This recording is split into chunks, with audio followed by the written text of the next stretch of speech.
Thank you for waiting for me so long. We had our state cabinet meeting today, and broadly we have touched on three subjects. One is the state implementation of the ILP regime. Another is the reservation policy for the backward classes. And the other is our ENPO's FNT matter. Broadly, these are the three subjects we have covered.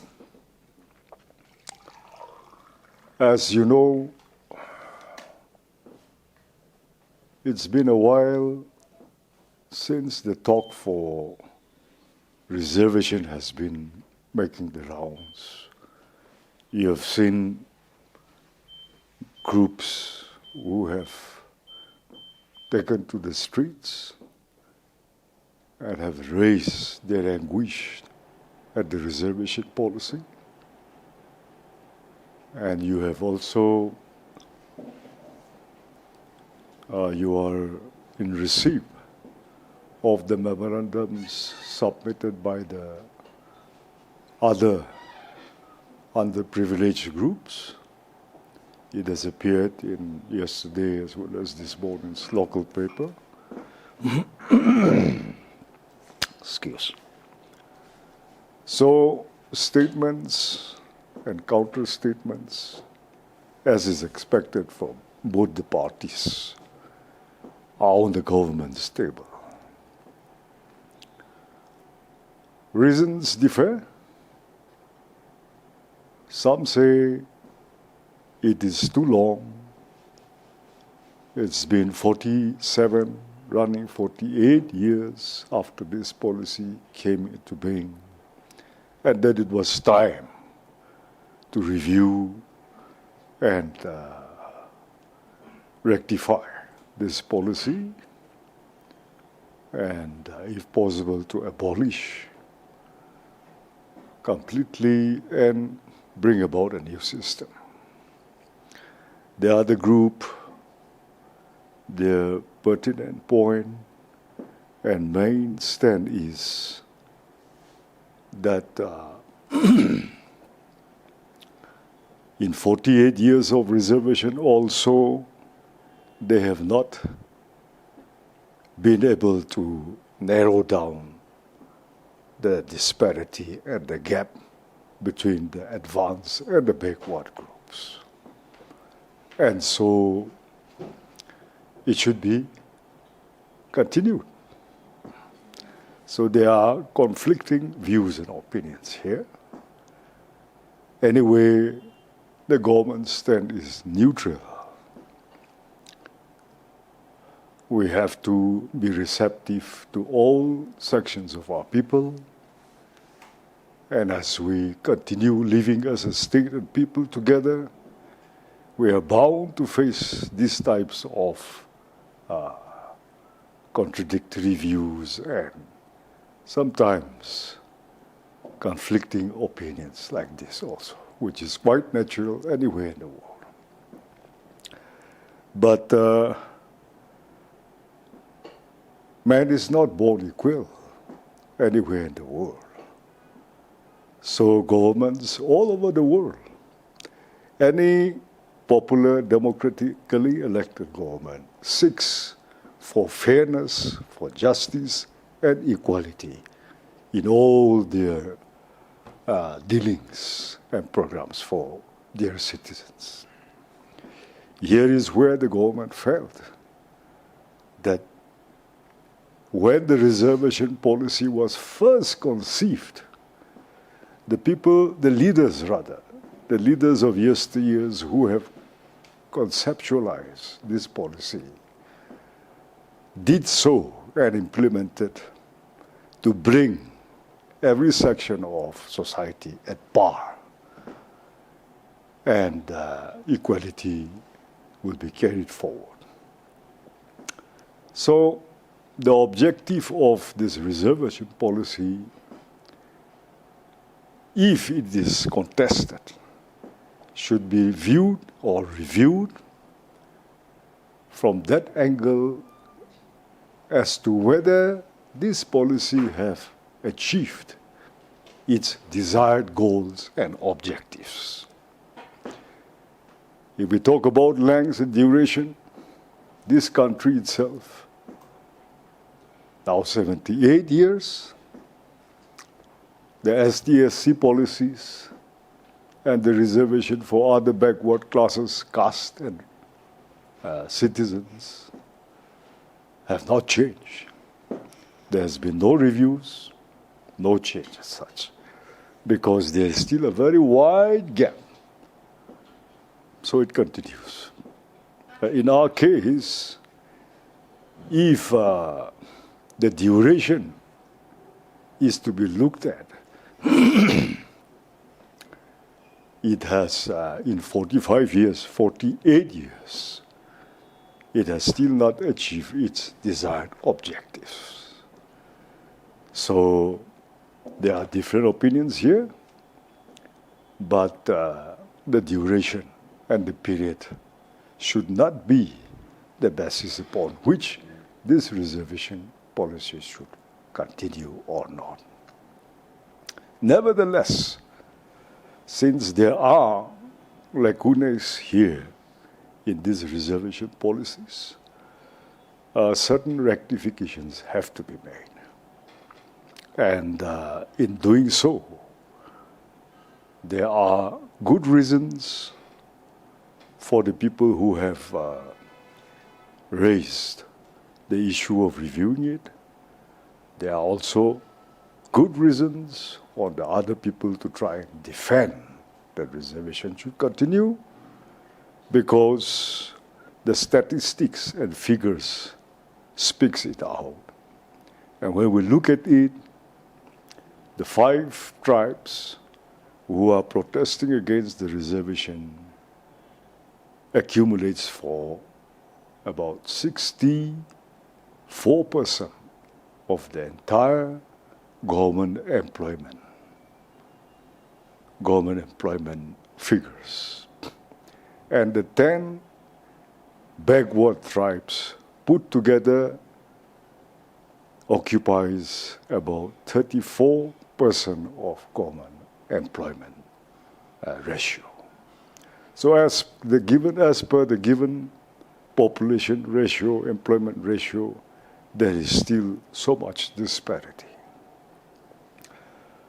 But in trying to rectify the minor as well as the major areas which have to be looked into again, as assured by the government, a commission is to be constituted, which will be called the Reservation Review Commission for this matter. And there had been discussion in the last cabinet also, and we have all agreed in principle that there will be a review. So this commission will be constituted as per today's decision of the cabinet. It will be headed by one chairman and 3 members, with 3 government officials. One is the HOD of the PNAR department, because it deals with this subject. The other would be from the Justice and Law Department, not necessarily the HOD, but a representative.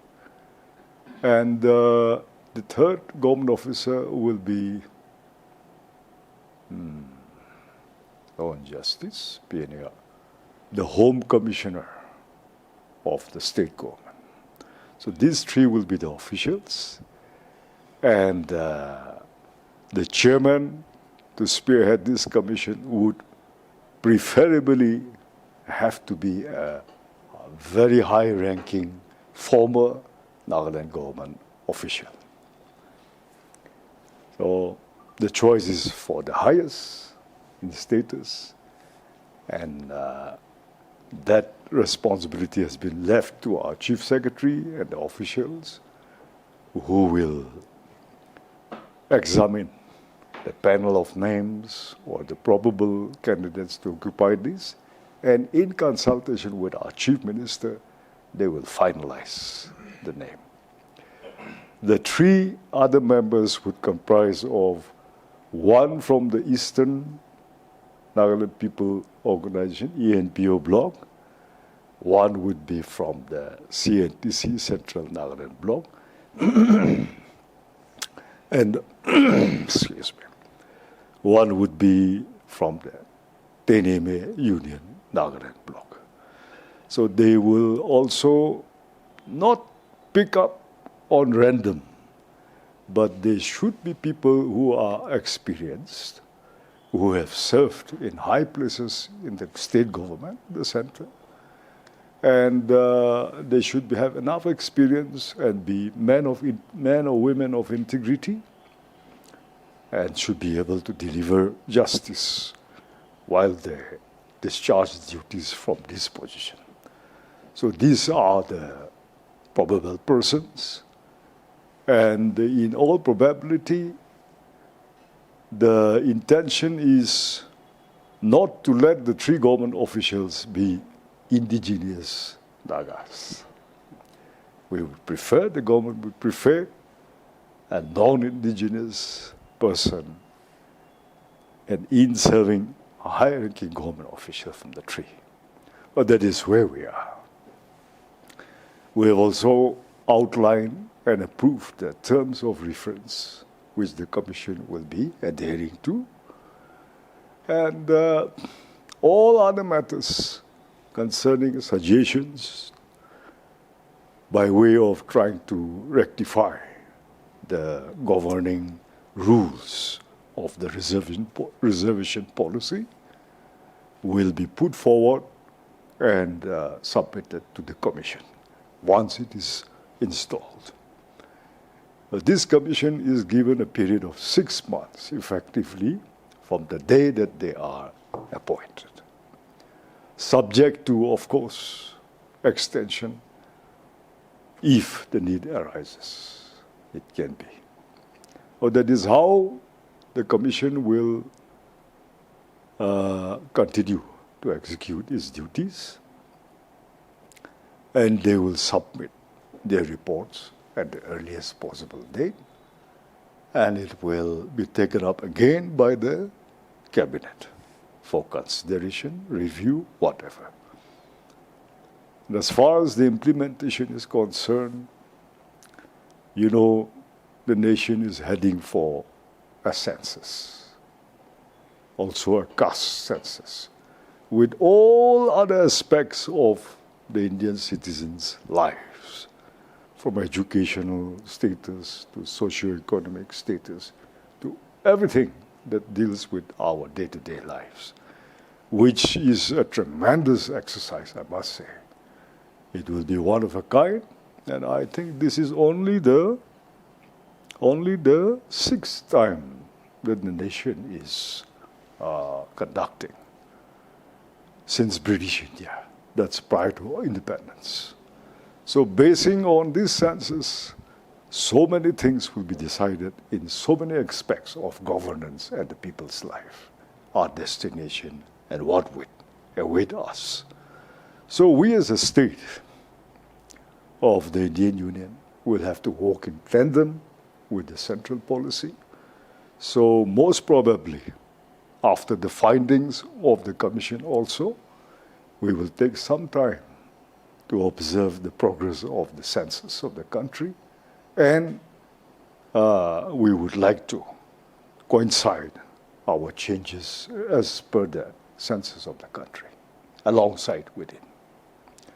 So that's one part of the reservation issue today.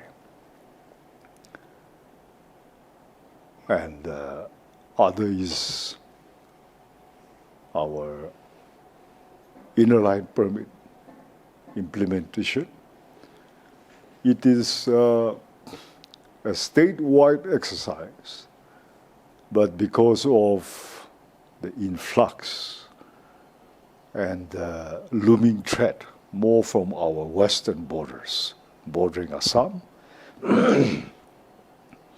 the state as a whole, the people, the administration, and our CSOs are all focused on the western side of our state, with particular reference to Dimapur district, Chumukidima, and Newland.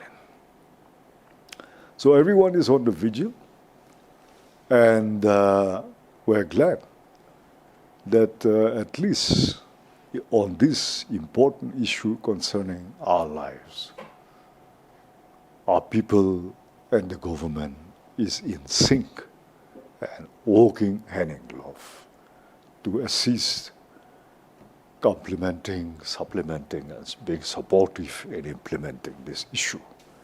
So I must say, it's made a very big headway. We're very satisfied with the results. On a very short-term basis, the results that we are witnessing is highly appreciative.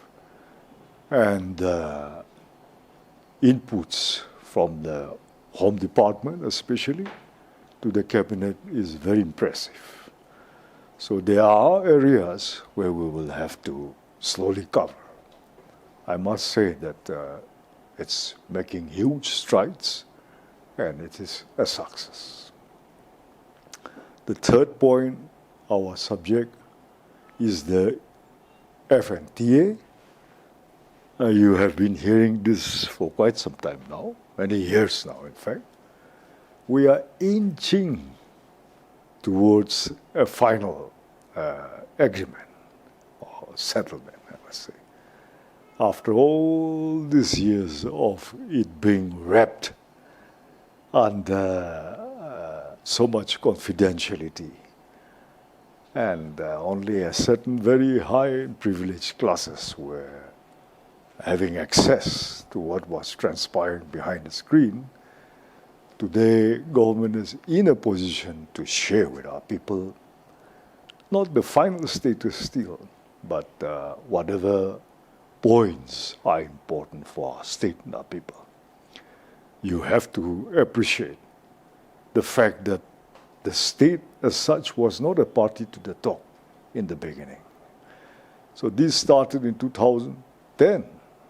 So for about 13 years, 13 years, we were in the dark. It was only a bilateral talk between the government of India and the ENPO.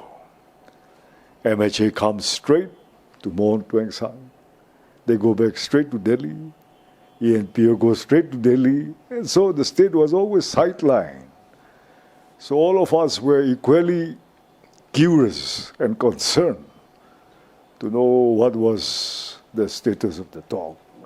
But you'll know only last year, I think I've shared with you that this would become a tripartite talk. So after it being, tripartite, trilateral, then only we're getting to get to know a little of what had happened in that more than 1 decade discussion and talks, and we are able to put in our suggestion, observations also. So it's just about a year that the state has come into the picture, and it's not very easy to make people roll back after they've gone so far and to restart again by streamlining, correcting, or by way of bringing out a new approach to anything. It's not easy. It's very time-taking. It's very tricky. So on their part also, both the parties, the MHA, Government of India, and the ENPO and LU, the leaders, they had also undergone a very strenuous time with so much exercises, having to recast on so many areas of their approach. And the government the state as the third party, we had to be very cautious. And it ultimately falls on the head of the state because the state's property is being bifurcated. Whether east or west, north or south, every inch is ours, of land is ours. The last person is a full-fledged bona fide citizen of our state. So here the state is dealing with its citizen and its boundaries, the geopolitics, the land. So when the state, the people of our state has reposed their faith and trust by way of giving their mandate into our palms, the state cannot be careless. Because the state makes a mistake, there's no one behind us to correct us again. So, very intricate, very sensitive, and we had to tread very softly and carefully. But today, we have made a considerable progress, and we are on the verge of finalizing everything. But all in all, everything is still under progress. So we're meeting at the time when everything is halfway, incomplete, and under progress. So I wanted to brief you and to let you convey to our people the latest position. You mean to say that though the commission is being formed, they could get to be completely appointed also, but the ultimate thing will be that unless the census is done, it won't come into implementation. Yes. Waiting for the census and then only starting will be delaying the process a lot. So we are already on the anvil of having that exercise. If I'm not mistaken, by the 31st of December this year, everything is set and it's going to start on the 1st of January, 2026. And now we are more than halfway across this year. That gives us about 2-3 months effectively. So our exercise will also have to start alongside that. So it will start, it will begin. So is there a timeline set for the commission to submit the report? Yes. 6 months we have given them, which is extendable if they so desire. About the tribes being given the one each from the CLTC, the NTC, and the ENPO, and the Kenye Union, they will be selecting by themselves, or how is it going to be? Government does not want to meddle into the affairs of our people to that extent. It would seem very dictatorial. So that opportunity has been given to the blocks, the 3 blocks, consult among themselves and bring out the best person whom they feel should represent their block. That is where we are. So till when are you giving them the time to appoint from their side? So, say from tomorrow, you take 6 months. No, but the representatives to come from the 3 organizations. Because the appointment is not yet been done. Yes. So from tomorrow, you say, now that we have decided today, from tomorrow let the exercise begin among the 3 blocks. The earlier, the better. The earlier, the better. Well, I don't think that will take too much time. But the 6 months will count from today. From the day, from the day that the order of the Constitution is made. Yeah, the order of that day. With effect from that day, 6 months. So with regard to ENPO, the 23rd July meeting, the tripartite meeting, the Union Home Secretary had asked the Nagaland representatives of the Nagaland government to make their stand clear on some issues. within a fortnight. So that 2 weeks, I think it ends today. So what are some of the disagreements from the government side to the demands of the ENPO? Many points, many pertinent points have come to light only today. All these documents, as I said, were not accessible to many of us over all these years. So finally, when it was brought to the table of the cabinet, we had deliberated thoroughly today. That's what took us a lot of time, and we have exchanged our views on many points, and we have decided that if possible, the entire cabinet should go to Delhi once to meet the Home Ministry. There are several areas where we would like more clarification. The NLU was there, many of them. They were also, unfortunately, they were also, I think, kept at bay. They were also not taken into the mainstream discussion for quite a long time. So we were all equally a little confused on certain points. So we have to hear it from the horse's mouth. We have to hear it from the horse's mouth. So in all probability, we'll be making a trip to New Delhi. So, sir, just 2 points. Is it true that there will be a new clause under Article 370 for the ENPO? And secondly, with regard to the proposal of the NU for the appointment of ex-officio, so has that been declined, or just the voting rights will not be given to the ex-officios? Come again, please. Article. Is there going to be a new article under a new clause under Article 370 for the creation of FNTA, and also whether the proposal of the NU for ex-officios, appointment of ex-officios, has that been rejected, or just that the ex-officios will have the voting rights? Yeah, that was a major cause of concern. That point dealing with a new article.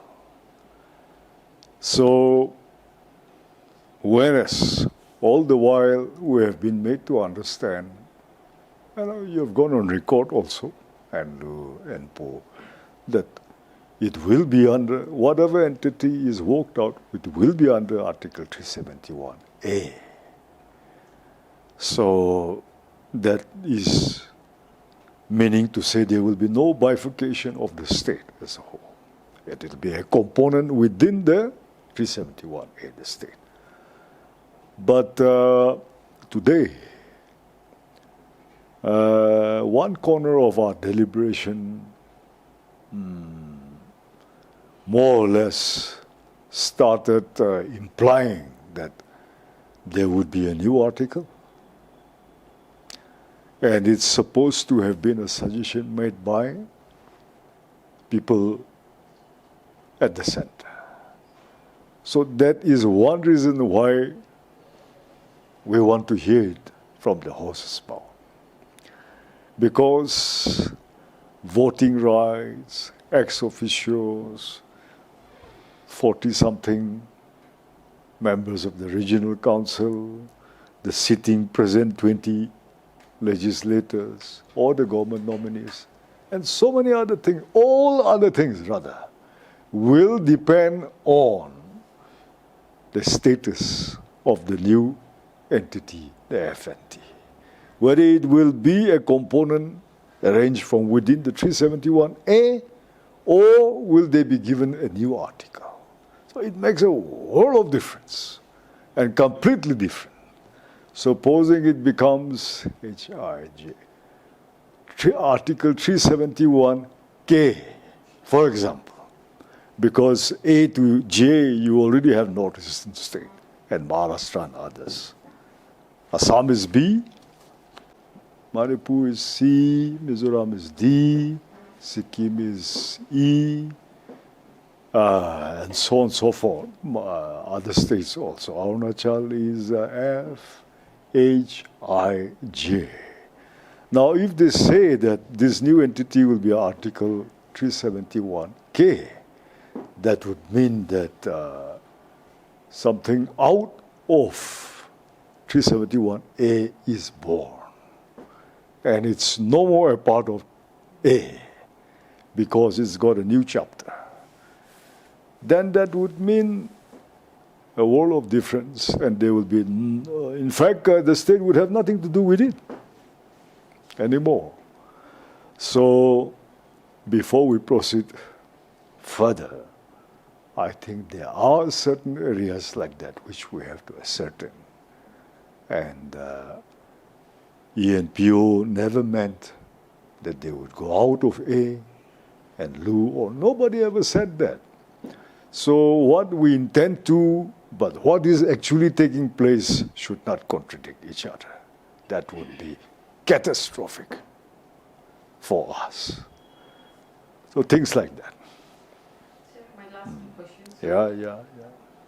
I suppose what we could understand is that the state government is not agreeable to this very particular proposal put forward by the center. That's one. And the second question is, I always keep asking, is the state government agreeing to the financial, apart from the legislative and executive, is the state government agreeable to the demand of the ENPO for financial autonomy? Others are minor, whether it be judiciary, finance, administration, legislation. Others are all minor. The state has no objection. What the state and the people are concerned is whether we are going to be bifurcated by way of giving them a new article. Whether 371A is going to be again under scrutiny of the parliament, which we have a lot of apprehensions, our people, and would not like to let it go to the floor of the House again. So, Article 371B, like Assam, they already have two autonomous councils, Karbi Anglong, Bodoland. B has never been bifurcated. Neither a new article has been born out of it also, and it remains intact, whereas the components has been fitted within it. Why can't we have something like that? This is just to clear our doubts. So other things are all negotiable. It's within us only that we will be hammering out. So it's not a problem. Okay? Sir, why do you think that the state is not been included in the talks in the first place? Do you think this is a tactics by the center to create division between the nations? You have every right to be apprehensive of that. And I must say that there was a huge suspicion on the center's intention, all the while. Only after last year they included the state as a third party. Now those doubts are receding. Otherwise, center's intention and motive was questionable. So today, I would allay the fears of our people and reassure our people. If this area of doubt, where we want to go and clarify, is made known to us, that it would be only a component within 371A, and we will work out the other details from within this, then their motive and their intention is positive. It's not like that's how we suspect. But sir, is it questionable now, since it was the center who had proposed for the creation of a new article? Also keeping in view of the ongoing Naga political issue. See, as far as we know, I don't think the center also had such a motive. We have not had access to the blueprint and the documents, but we do hear time to time. At no point of time did the center also indicate such an intention, nor our ENPO also ever thought that such a thing was possible. They didn't even think of it. But this is something which just propped up today in a discussion. And it appears to be a suggestion made or some idea being mooted by, but it is central, center-oriented. So we'll just discuss more, right? And to make sure so that we will be confident when we take every step in trying to resolve this issue. So when are you likely to, is the cabinet, entire cabinet, when is it likely to go together and initiate in this matter? The earlier, the better. But, responsibilities, so many has to be discharged before. Entire cabinet moving is not a joke, so we'll have to see. But at the earliest possible. Maybe right after our Independence Day program, when everyone goes and come back to station, we can discuss. So regarding the ILP issue, so because now, as you have already said, that the COSOs and the villages, student bodies are also cooperating with the government, and they themselves are taking the ILPs now for in many areas. But the question here is, they have got so many without proper ILP, without proper documents already circulating there, and they have even kept them on hold. So what is the government going to do with them? Those who have been caught without ILP, and the students are saying that they will hand it over to the administration. What kind of steps are you going to take?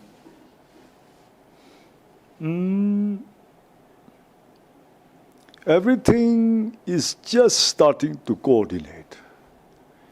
We did not have a set of rules which were framed from few years back that suddenly, as the cabinet decides to implement it, this mechanism will start functioning automatically overnight,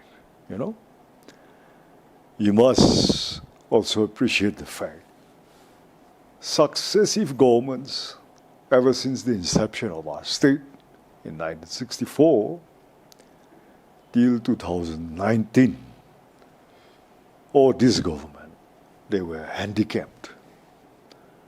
Handicapped why? Because the ILP regime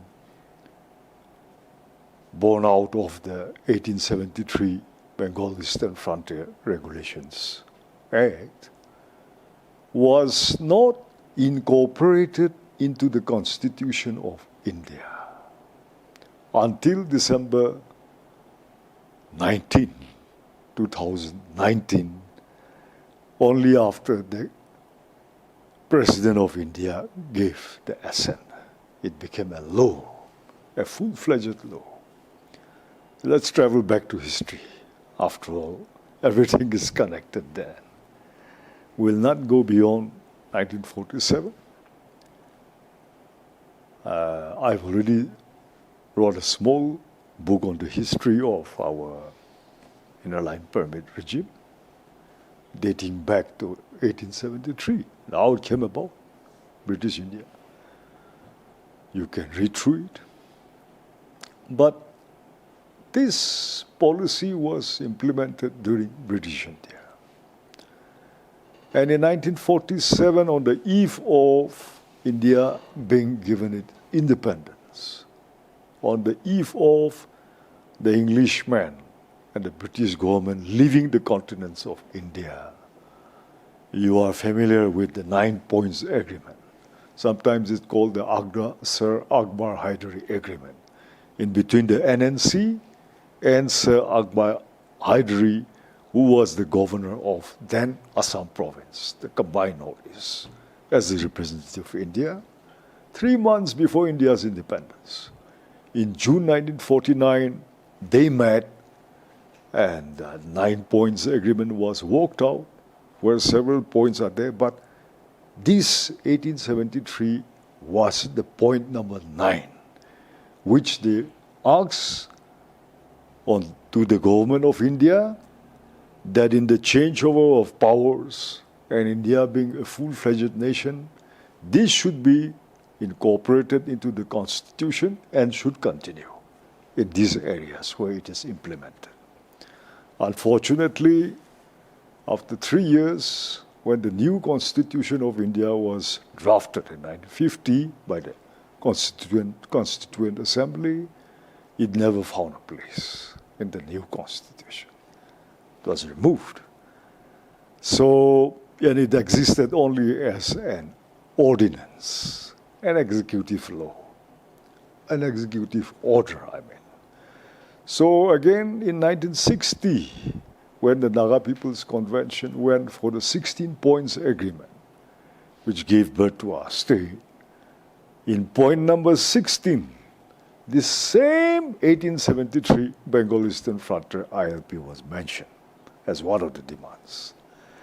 But in December 1962, when Jawaharlal Nehru, the then Prime Minister, brought into the Parliament for enactment of the 16 points, only 4 points were there. And this was not incorporated. It still remained as an ordinance.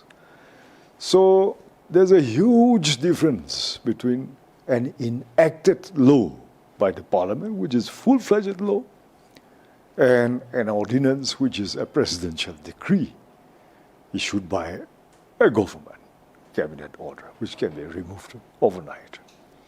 So the state government was handicapped in implementing it.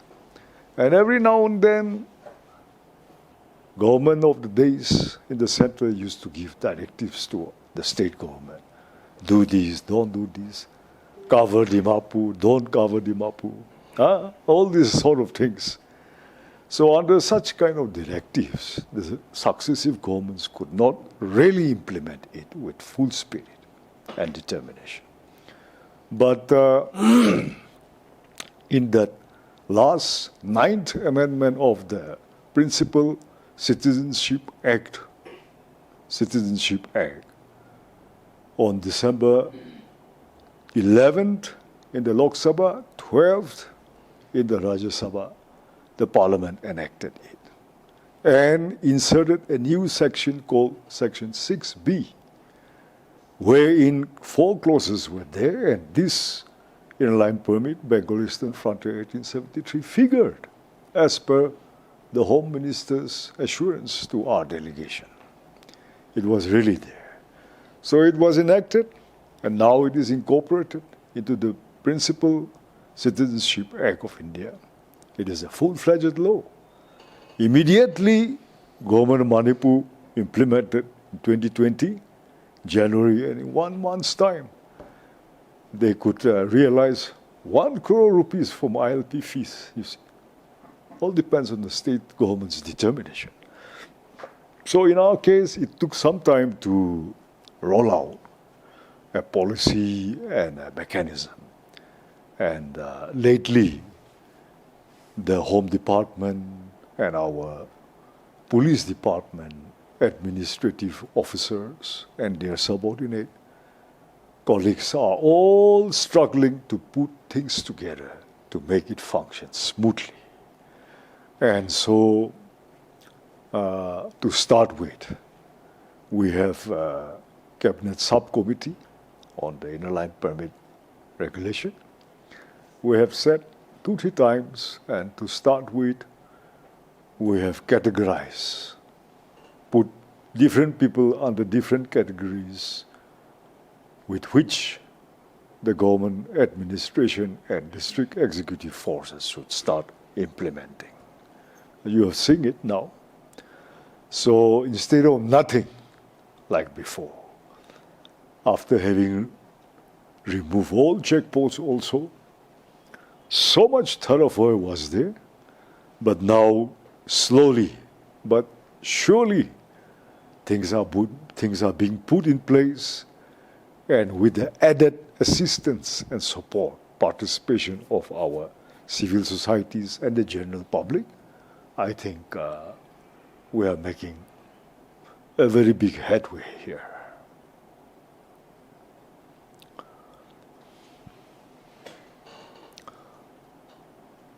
My last request is that the people of our state. Let us not take law into our hands, and let us not be vindictive. Let us not be too strict and stringent, and know how to implement this law, use it in a reasonable way. The consciousness has dawned on our people, which is itself a very big success, and we have identified that unless we use these provisions, our land and our people will not be protected. So it is our request that not everybody should start masquerading as law enforcement agents, but look to the right authority and only continue to assist. Assist means not the executors, to assist in every way. So we will work. Your suggestions are still welcome on all fronts. Thank you.